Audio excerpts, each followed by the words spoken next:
Blaska. Rachel Friday.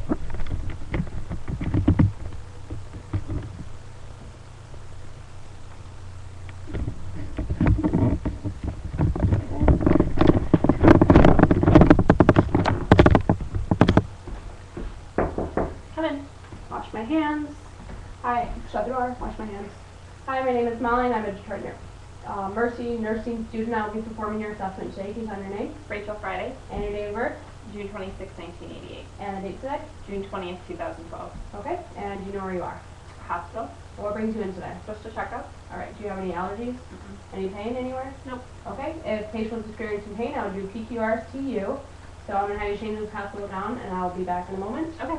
Wash my hands, shut the door, provide privacy. While on the way, I would note that the patient is alert and oriented ×4. Her posture and position is upright and erect. Her speech is coherent and fluid. She has no obvious body or breath odors. Her hygiene seems good. Her attitude seems good. Her mood, she seems to be calm. Her affect is congruent with her mood. And as I stated, she has no obvious signs of illness. And she looks her stated age.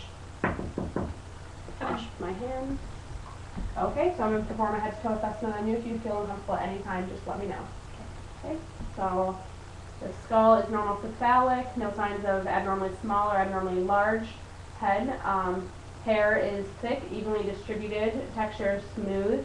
I'm going to check for any signs, no signs of lesions, parasites, no alopecia on the head, or any masses on the head.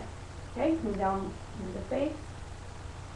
Skin is warm and dry to the touch, no signs of diaphoresis, redness, or erythema, pallor, cyanosis, or jaundice. So I'm going to check cranial nerve 5, and I'll have you close your eyes and tell me where I touch. Forehead. Nose. Chin. Okay, and I'll check cranial nerve 7 and have you smile and show your teeth, pull out your cheeks, and squint your eyes. Okay, great. And so now I will check your frontal and maxillary sinuses for any signs of tenderness. So just let me know. I'll start with the frontal sinus. Any tenderness? Nope. The maxillary sinus? Nope. Okay, now I'm going to palpate the temporomandibular joint. So open your mouth, okay? And patient has slight cracking, sign of crepitus. So now we'll move on to the eyes and the eyebrows. The hairs will be distributed on the eyebrows and the eyelashes. The pupils are the same size, irises are the same color, no signs of drooping in the eyes. So going to test cranial nerve 2 and on the Snellen eye chart. So do you wear any glasses or contacts? Nope. Okay. So I would have the patient stand 20 feet away from the chart and have her close her right eye and read the letters. ABC. And close the left eye. ABC. And use both eyes to read the letters. ABC. Okay, great.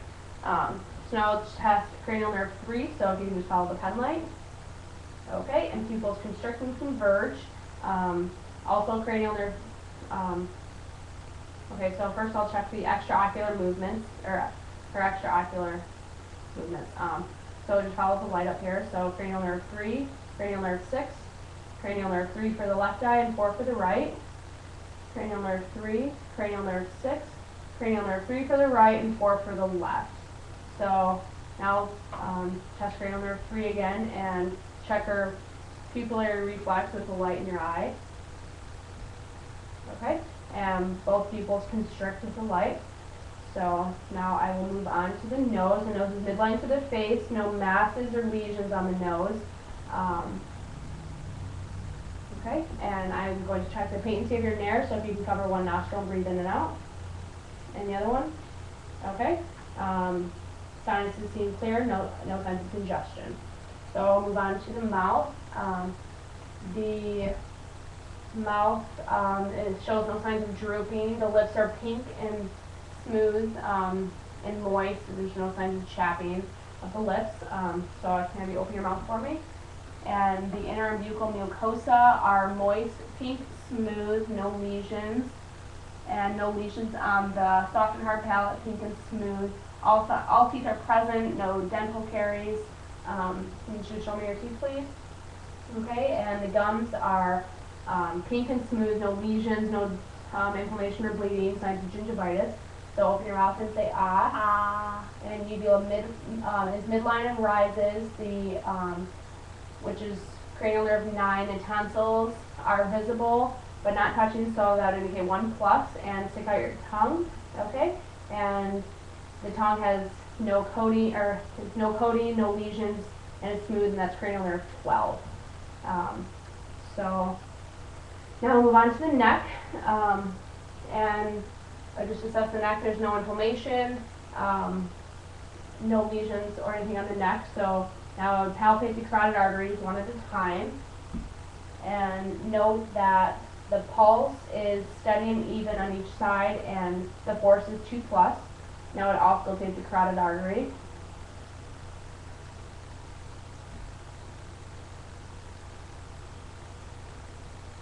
Okay, and now I would, lymph nodes should not be palpable.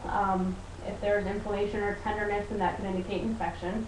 So I'm going to start with the preauricular node, the postauricular, occipital, the submental, submandibular, jugulo-digastric, superficial cervical, posterior cervical, deep cervical chain, and the supraclavicular. And now I'll check for skin turgor, so you might feel a slight pinch. Okay, and bounce back is less than 2 seconds, so the patient is hydrated. So now I'm going to test your range of motion. So if you can look to your right and touch your chin to your shoulder, and the other side, and ear to shoulder, and ear to shoulder, and look up, and look down, okay? And provide resistance, so push against my hand, and again, okay, and that's testing cranial nerve 11. So now we'll move on to the chest, and I would palpate the heart, starting with the aortic, identify the 5 different places: aortic, pulmonic, Erb's point, tricuspid, and mitral valve, which is mid-clavicular. And then I would auscultate those points. So aortic, pulmonic,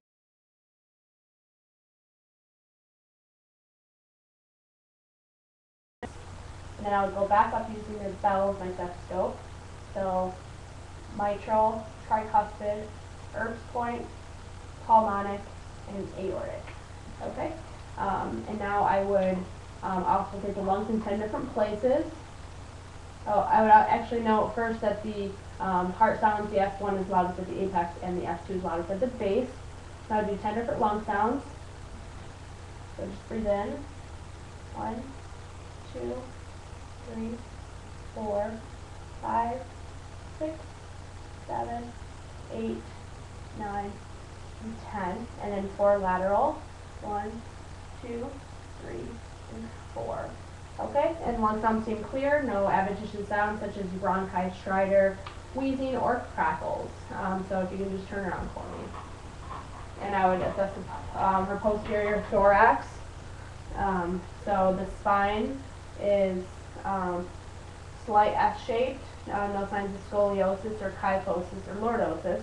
So I'll assess her costovertebral angle for any tenderness. Any tenderness? No. Okay. And now I'm going to assess her antero-posterior diameter.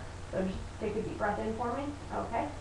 And the breath is even. No signs of a collapsed lung. The diameter was 2 to 1, so no signs of barrel chest. And I will also auscultate the lungs in 10 different places, being sure to stay between the 2 scapula. So 1, 2, 3, 4, 5, 6, 7, 8, 9, and 10. Okay, so you can turn around for me and lay down. Okay, so now I'm going to assess the abdomen. First I'm going to inspect it. Note that the abdomen is not convex or concave. The umbilicus is midline. There's no lesions or scars anywhere on the abdomen. And so now I would auscultate each quadrant for 5 to 30 lung sounds per minute, and if there are any abnormal lung sounds or abdomen, bowel sounds, I'm sorry, that would do for 5 minutes in each quadrant. Abdomen, bowel sounds. Okay. So I would start in the right lower and note any bowel sounds in the right upper, in the left upper, and the left lower. Okay, so now I would palpate each quadrant, light palpation 1 to 2 inches, and in the right lower quadrant is the right ovary, right spermatocord, and appendix, and the left, or the right upper quadrant is the head of the pancreas, the liver, and the gallbladder. In the left upper is the body of the pancreas, the stomach, and the spleen. In the left lower is the descending colon, sigmoid colon, and the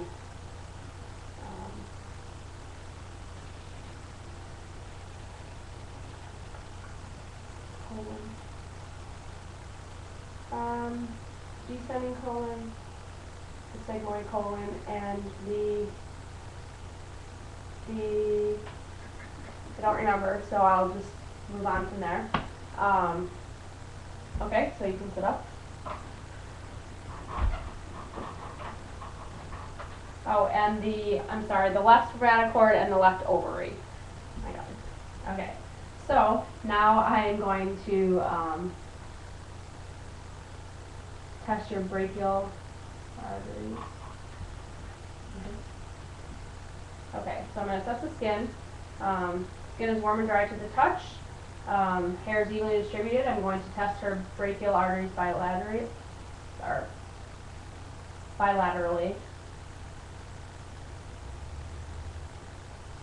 Okay, and the force is 2+. The pulse is steady and even, and the radial arteries, which are pulses, which are also smooth and steady, and the pulse is 2+. Check the nails, no signs of clubbing on either hand.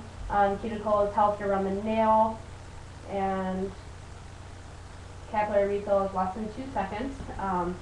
So patient has good circulation. Now go on. Okay. Go on to the lower peripheral.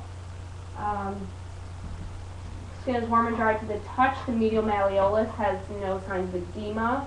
I would bilaterally assess the tibialis, posterior tibialis pulse, and also the dorsalis pedis pulses. The capillary refill on the toes is less than 2 seconds. Okay.